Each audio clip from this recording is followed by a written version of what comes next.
আমরা হয়তো অনেকেই পবিত্র কুরআনুল হাকিম পড়তে পারি, কিন্তু দ্রুত এবং সহি শুদ্ধভাবে পড়তে পারি না। আজকের এই ভিডিওটি আপনার জন্য অনেক গুরুত্বপূর্ণ, তাই ভিডিওটি কেউ একটুও টানবেন না, সম্পূর্ণ ভিডিওটি দেখতে থাকুন। তার আগে ছোট্ট একটি রিকোয়েস্ট করব, আমার এই চ্যানেলটি সাবস্ক্রাইব করুন। তো চলুন আমরা ভিডিওটি শুরু করি। বিসমিল্লাহির রহমানির রহিম। আমি গত পর্বের মধ্যে এই সূরাতুল বাকারার 193 নং আয়াত পর্যন্ত আলোচনা করছিলাম। আজকে আমি 193 নং আয়াতের পর থেকে আলোচনা করব। যদি আপনি আমার পূর্বের সেই গুরুত্বপূর্ণ পর্বগুলো না দেখে থাকেন, এই ভিডিওর ডেসক্রিপশনের লিঙ্ক দিয়ে দিব, আপনি সেখান থেকে গিয়ে দেখে আসুন। তাহলে কিভাবে পড়ব? আশ-শাহরুল, হ্যাঁ, কীভাবে পড়ব? আশ-শাহরুল, এই যে শিন হাজবর শাহ, এটাকে আমরা শিন পড়ব, একটু মোটা করে পড়ব। অনেকেই ভুলে আমরা শিনকে সিন পড়ি, এরকমভাবে পড়লে পড়াগুলো সহি শুদ্ধ হবে না। কিভাবে পড়ব? আশ-শাহরুল হারামু, এটাকে হারা পড়া যাবে না, র আলিফ জবর রা পড়া যাবে না, তাহলে হারামু এরকমভাবে পড়ব। স্মরণ রাখবেন, এই হাগুলো উচ্চারণ করার সময় মুখ দিয়ে হালকা বাতাস বের করে পড়তে হবে, আর গোল হাগুলো উচ্চারণ করার সময় মুখ দিয়ে হালকা আওয়াজ করে পড়তে হবে, তাহলেই হাগুলো সহি শুদ্ধ উচ্চারণ হবে। তাহলে কিভাবে পড়ব? আশ-শাহরুল হারামু, এরপরে বাসিনজের বিশ, সিনহা জবর শাহ, বিশাহ, রলামজের রিল, বিশাহ রিল, কিভাবে পড়ব? বিশাহরিল, এরপরে হারামি, তাহলে বিশাহরিল হারামি। যদি আমরা এই হরফগুলো একটি জায়গার মধ্যে শুদ্ধ করতে পারি, তাহলে পরবর্তী এই হরফগুলো দ্বিতীয়বার আমাদেরকে আর শুদ্ধ করে পড়তে হবে না। এরপরে ওয়াল হুরুমাতু, ওয়াল হুরুমাতু, হ্যাঁ, এই মিমের মধ্যে আমরা এক আলিফ টেনে পড়ব, কারণ যখন দেখব হরফের উপরে এরকম খাড়া চিহ্ন, তখন আমরা ওই হরফটি এক আলিফ টেনে পড়ব। কিভাবে পড়ব? ওয়াল হুরুমাতু, এরপরে কিসাসুন। এখন অনেকেই প্রশ্ন করতে পারেন যে হুজুর, আয়াতের মাঝখানে এরকম ছোট্ট ত, দাল, তা, এই ছোট্ট হরফগুলো দিয়ে কি বোঝাচ্ছে? এই ছোট্ট হরফগুলো দিয়ে আমাদেরকে কমা বোঝাচ্ছে। যদি আমরা এখানে ওয়াকফ করতে চাই তাহলে ওয়াকফ করতে পারবো, আর যদি আমরা মিলিয়ে পড়তে চাই তাহলে মিলিয়েও পড়তে পারবো। তো আমি এখানে ওয়াকফ করব। কিভাবে পড়ব? ওয়াল হুরুমাতু কিসাস, ওয়াকফের সময় এরকমভাবে পড়ব। এরপরে ফামানি তাদা, নুন লাগবে এই আইনের সাথে, তাহলে ফামানি তাদা, দালের মধ্যে এক আলিফ টান। এই ইয়াটা শুধুমাত্র লেখার সময় আসবে, পড়ার সময় আসবে না। তাহলে ফামানি তাদা, এরপরে আলাইকুম, কিভাবে পড়ব? আলাইকুম, এই আইনটা একটু চাপ দিয়ে পড়ব। অনেকেই আমরা ভুলে আইনগুলোকে হামজা উচ্চারণ করে ফেলি। স্মরণ রাখবেন, আইনগুলো উচ্চারণ করার সময় গলার মধ্যে চাপ দিয়ে পড়তে হবে। এরপরে ফাতাদু, হ্যাঁ, কিভাবে পড়ব? ফাতাদু, পেশের পরে ওয়াও সাকিন। এরপরে আলাইহি, কিভাবে পড়ব? আলাইহি, এরপরে বিমিসলি, হ্যাঁ, কিভাবে পড়ব? ফাতাদু আলাইহি বিমিসলি, এরপরে মাতাদা, হ্যাঁ, কিভাবে পড়তে হবে? মাতাদা আলাইকুম, দালের মধ্যে এক আলিফ টান দিব। এরপরে ওয়াত্তাকুল্লাহা, ওয়াত্তাকুল্লাহা, কফ লাম পেশ কুল, কফ কিন্তু এই ওয়াওয়ের সাথে লাগবে না, কফ লাগবে এই লামের সাথে, তাহলে ওয়াত্তাকুল্লাহা। এটাকে যদি আমরা ওয়াত্তাকুল্লা পড়ি, অর্থাৎ আল্লাহ শব্দের এই লামটাকে আমরা চিকন করে পড়ি, তাহলে পড়াটা সহি শুদ্ধ হবে না। কিভাবে পড়তে হবে? ওয়াত্তাকুল্লাহা, এরকমভাবে পড়ব, কারণ আল্লাহ শব্দের এই লামের পূর্বে যদি এরকম পেশ থাকে, তাহলে এই লামটাকে মোটা করে পড়তে হবে। কিভাবে পড়ব? ওয়াত্তাকুল্লাহা, এরপরে ওয়ালামু, হ্যাঁ, এই মিমের মধ্যে আমরা 3 আলিফ টেনে পড়ব। একটি নিয়ম স্মরণ রাখবেন, যখন দেখবেন মদের হরফের উপর এইরকম চিকন চিহ্ন এরপরে লম্বা হামজা, তখন সেখানে আপনি 3 আলিফ টেনে পড়বেন। আর এই নিয়মগুলো যদি আপনি একটি জায়গার মধ্যে স্মরণ রাখতে পারেন, তাহলে পরবর্তী পুরো কুরআনুল হাকিমের মধ্যে সেই নিয়মটি দ্বিতীয়বার আপনাকে আর শিখতে হবে না। তাই আজকের এই ভিডিওটি অনেক গুরুত্বপূর্ণ, শেষ অবধি ধৈর্য সহকারে দেখতে থাকুন।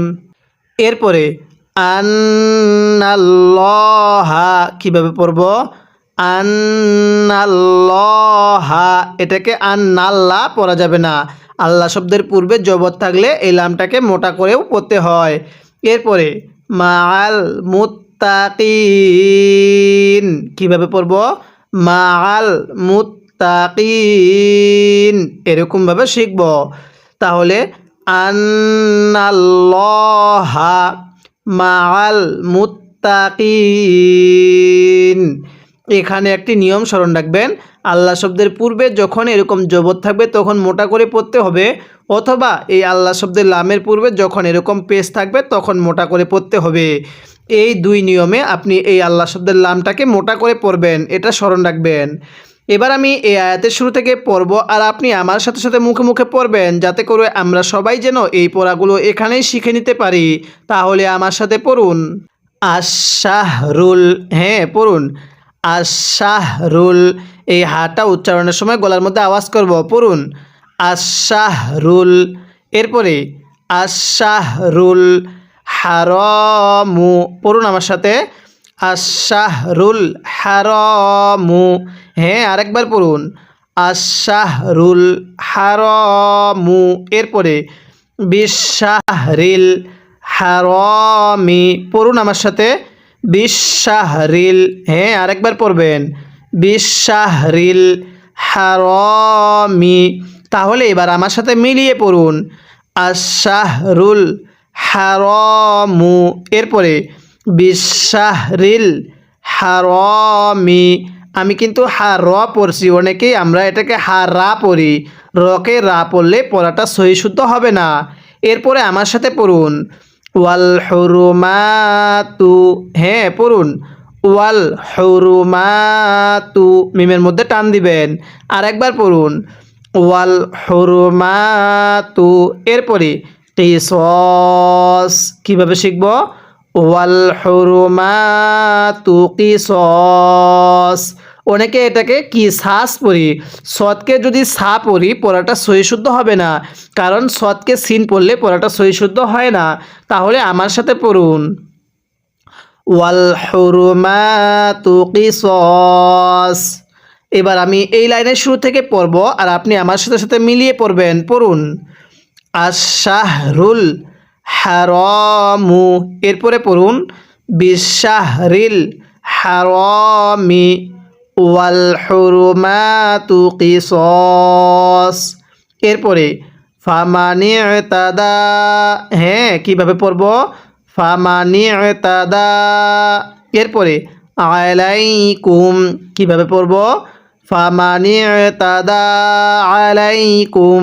এরপরে ফাতাদু, হ্যাঁ আমার সাথে টান দিবেন ফাতাদু আলাইহি। তাহলে ফামানি ইতাদা আলাইকুম।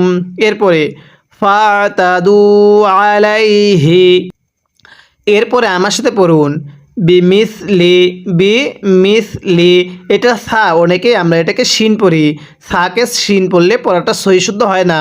তাহলে আমার সাথে পড়ুন বিমিসলি। এরপরে মা'তাদা আলাইকুম, পড়ুন আমার সাথে বিমিসলি মা'তাদা আলাইকুম। হ্যাঁ, আরেকবার আমার সাথে পড়বেন বিমিসলি মা'তাদা আলাইকুম। এরপরে আমার সাথে পড়ুন ওয়াত্তাকুল্লাহা, কীভাবে পড়ব? ওয়াত্তাকুল্লাহা। এরপরে ওয়ালামু, হ্যাঁ কীভাবে পড়তে হবে? ওয়াত্তাকুল্লাহা ওয়ালামু। এরপরে আন্নাল্লাহা, হ্যাঁ আন্নাল্লাহা। আমার সাথে পড়ুন ওয়াত্তাকুল্লাহা। এরপরে ওয়ালামু, আমার সাথে টান দিবেন, আন্নাল্লাহা মাআল মুত্তাকিন। কিভাবে পড়ব? মাআল মুত্তাকিন, এরকম ভাবে পড়ব। ওয়াকফের সময় এখানে 3 আলিফ টেনে পড়তে হবে। আমি কিন্তু আপনাকে এরকমভাবে পুরো কোরআনুল হাকিমটাই বানান করে রিডিং পড়া শিখাবো। যদি আপনি সহি শুদ্ধভাবে বানান করে পুরো কোরআনুল হাকিমটাই খতম করতে চান, তাহলে অবশ্যই আপনি আমার এই চ্যানেলটি সাবস্ক্রাইব করে রাখবেন, যাতে করে পরবর্তী পর্বগুলো সবার আগে আপনি পেয়ে যান। এবার আমি এই আয়াতের শুরু থেকে পড়ব। এই আয়াতের শেষ পর্যন্ত একবার রিভিশন দিব, আর আপনি শুধু মনোযোগ সহকারে শুনবেন।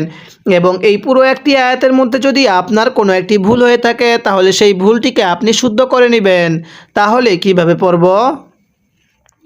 আশ-শাহরুল হারামু, এরপরে বিশ-শাহরিল হারামি, এরপরে ওয়াল হুরুমাতু কিসাস, এরপরে ফামানি ইতাদা আলাইকুম ফাতাদু আলাইহি বিমিসলি মা ইতাদা আলাইকুম ওয়াত্তাকুল্লাহা ওয়া'লামু, এরপরে আন্নাল্লাহা মাআল মুত্তাকিন, এরপরে ওয়া আনফিকু, হ্যাঁ কিভাবে পড়ব? ওয়া আনফিকু, এই যে এই নুন সাকিনটি আমরা গুন্নাহ করে পড়ব। অনেকেই আমরা পবিত্র কোরআনুল হাকিম পড়তে পারি, কিন্তু এই নুন সাকিনগুলোর কারণে সহি শুদ্ধভাবে পড়তে পারি না। তাই আজকের এই ভিডিওতে আমি এরকম কিছু বেসিক নিয়ম আপনাকে শিখিয়ে দিব। তাহলে কিভাবে পড়ব? ওয়া আনফিকু, এই কফের মধ্যে আমরা 1 আলিফ টান দিব। পেশের পরে ওয়াও সাকিন থাকলে সেখানে আমাদের 1 আলিফ টেনে পড়তে হয়। এরপরে ফি সাবিলিল্লাহি, কিভাবে পড়ব? ফি সাবিলিল্লাহি।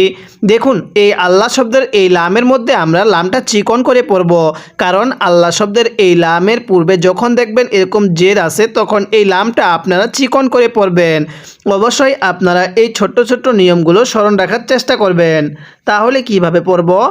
ওয়া আনফিকু, এরপরে ফি সাবিলিল্লাহি, এরপরে ওয়ালা তুলকু, কফ ওয়াও পেশ কু, 1 আলিফ টান দিব। এখন অনেকেই প্রশ্ন করতে পারেন, হুজুর এই যে একটি আলিফ দেখতেছি, এই আলিফটি কি জন্য লেখা হয়েছে? এই আলিফটি শুধুমাত্র লেখার সময় আসবে, পড়ার সময় আসবে না, কারণ আরবি কোনো একটি বহুবচন লেখানোর পরে এরকম একটি আলিফ লেখানো হয়। তাহলে কিভাবে পড়ব? ওয়ালা তুলকু, এরপরে বিআইদিকুম, কিভাবে পড়ব? বিআইদিকুম, দালের মধ্যে আমরা 1 আলিফ টেনে পড়ব। জেরের পরে ইয়া সাকিন থাকলে সেখানে 1 আলিফ টেনে পড়তে হয়। অনেকেই হয়তো মনে করেন শুধুমাত্র ইয়া-এর উপর সাকিন থাকলেই মনে হয় 1 আলিফ টান দিতে হয়, যেমন হামজা ইয়া জবর আই, এটা কিন্তু টান হবে না। দালিয়াজের দি, এখানে কিন্তু 1 আলিফ টানতে হবে, কারণ শুধুমাত্র জেরের পরে এরকম ইয়া সাকিন থাকলে সেখানে 1 আলিফ টেনে পড়তে হয়। তাহলে কিভাবে পড়ব? বিআইদিকুম, এরপরে ইলাত তাহলুকাহ, কিভাবে পড়ব? ইলাত, লাম লাগবে এই তায়ের সাথে, এখানে লামের উপর জবর, তাহলে ইলাত তাহলুকাহ। এই তাটাকে আমরা ওয়াকফের সময় হা বানিয়ে দিব। আমি পূর্বে পর্বগুলোর মধ্যে আলোচনা করছিলাম, যখন ওয়াকফের সময় এরকম গোল তা থাকবে, ওই তাটিকে আমাদের হা বানিয়ে পড়তে হবে। তাহলে এখানে আমরা যেহেতু ওয়াকফ করছি, এজন্য এই তাটিকে হা বানিয়ে পড়ব। কিভাবে পড়ব? ইলাত তাহলুকাহ, এরকমভাবে শিখব। এরপরে ওয়া আহসিনু, হ্যাঁ কিভাবে পড়ব? ওয়া আহসিনু, দেখুন এই হাটা উচ্চারণ করার সময় মুখ দিয়ে আমাদেরকে হালকা বাতাস বের করে পড়তে হবে। যদি এখানে ওয়া আহসিনু পড়ি, তাহলে কিন্তু পড়াটা সহি শুদ্ধ হবে না। তাহলে কিভাবে পড়ব? ওয়া আহসিনু, এরকমভাবে পড়ব। ইন্নাল্লাহা, হ্যাঁ কিভাবে পড়ব? ইন্নাল্লাহা, এটাকে ইন্নাল্লাহা পড়া যাবে না, তাহলে ইন্নাল্লাহা, এরপরে ইউহিব্বুল, কিভাবে পড়ব? ইউহিব্বুল মুহসিনিন। হ্যাঁ, কিভাবে পড়তে হবে? ইউহিব্বুল মুহসিনিন, এরকমভাবে শিখব। এবার আমি এই আয়াতের শুরু থেকে পড়ব আর আপনি আমার সাথে সাথে মুখে মুখে পড়বেন। অনেকেরই হয়তো মুখে পড়াটা একটু কষ্টকর হয়ে যাচ্ছে, তারপরও আমি বলবো আমার সাথে পড়ার চেষ্টা করুন, তাহলে এই পড়াটি আপনি এখানেই শিখতে পারবেন। তাহলে আমার সাথে পড়ুন। ওয়া আনফিকু, হ্যাঁ আমার সাথে গুনাহ করবেন, পড়ুন। ওয়া আনফিকু, আরেকবার আমার সাথে পড়বেন। ওয়া আনফিকু, এরপরে ফি সাবিলিল্লাহি, পড়ুন আমার সাথে। ফি সাবিলিল্লাহি, তাহলে আমার সাথে মিলিয়ে পড়ুন। ওয়া আনফিকু, এরপরে ফি সাবিলিল্লাহি, আরেকবার আমার সাথে পড়বেন। ওয়া আনফিকু ফি সাবিলিল্লাহি, এরপরে ওয়ালা তুলকু, হ্যাঁ কিভাবে পড়ব? ওয়ালা তুলকু, এরপরে বিআইদিকুম, তাহলে আমার সাথে পড়ুন। ওয়ালা তুলকু বিআইদিকুম ইলাত তাহলুকাহ, কিভাবে শিখব? ইলাত তাহলুকাহ, তাহলে আমার সাথে পড়ুন। ওয়ালা তুলকু বিআইদিকুম ইলাত তাহলুকাহ, আরেকবার পড়বেন আমার সাথে। ওয়ালা তুলকু বিআইদিকুম, হ্যাঁ অবশ্যই আপনাকে মুখে মুখে পড়তে হবে। এরপরে ইলাত তাহলুকাহ, এরপরে ওয়া আহসিনু, পড়ুন আমার সাথে। ওয়া আহসিনু ইন্নাল্লাহা, হ্যাঁ কিভাবে পড়ব? ওয়া আহসিনু ইন্নাল্লাহা ইউহিব্বুল, পড়ুন। ইন্নাল্লাহা ইউহিব্বুল মুহসিনিন, আরেকবার আমার সাথে পড়ুন। ইন্নাল্লাহা ইউহিব্বুল মুহসিনিন, এরকমভাবে শিখব। এবার আমি এই আয়াতের শুরু থেকে এই আয়াতের শেষ পর্যন্ত একবার রিভিশন দিব আর আপনি শুধু মনোযোগ সহকারে শুনবেন, এবং এই পুরো একটি আয়াতের মধ্যে যদি আপনার কোনো একটি ভুল হয়ে থাকে তাহলে সেই ভুলটিকে আপনি শুদ্ধ করে নেবেন। তাহলে কিভাবে পড়ব? ওয়া আনফিকু ফি সাবিলিল্লাহি, এরপরে ওয়ালা তুলকু বিআইদিকুম ইলাত তাহলুকাহ, এরপরে ওয়া আহসিনু ইন্নাল্লাহা ইউহিব্বুল মুহসিনিন, এরকমভাবে শিখব। যদি আপনি এরকমভাবে প্রাথমিকভাবে বানান করে তাজদিদ সহ মাখরাজ অনুযায়ী কয়েকটি পারা পড়তে পারেন এবং আমার প্রত্যেকটি পর্ব নিয়মিত দেখতে পারেন, তাহলে ইনশাল্লাহ আপনি অতি অল্প সময়ে পবিত্র কুরআনুল হাকিম দ্রুত ও সহি শুদ্ধভাবে রিডিং পড়া শিখতে পারবেন। আজকের এই ভিডিওতে আমরা তাই অবশ্যই আপনি আমার এই চ্যানেলটি সাবস্ক্রাইব করে রাখবেন এবং প্রত্যেকটি পর্ব নিয়মিত দেখবেন। আজকের এই ভিডিওতে আমরা এই সূরাতুল বাকারার 195 নং আয়াত পর্যন্ত আলোচনা করলাম।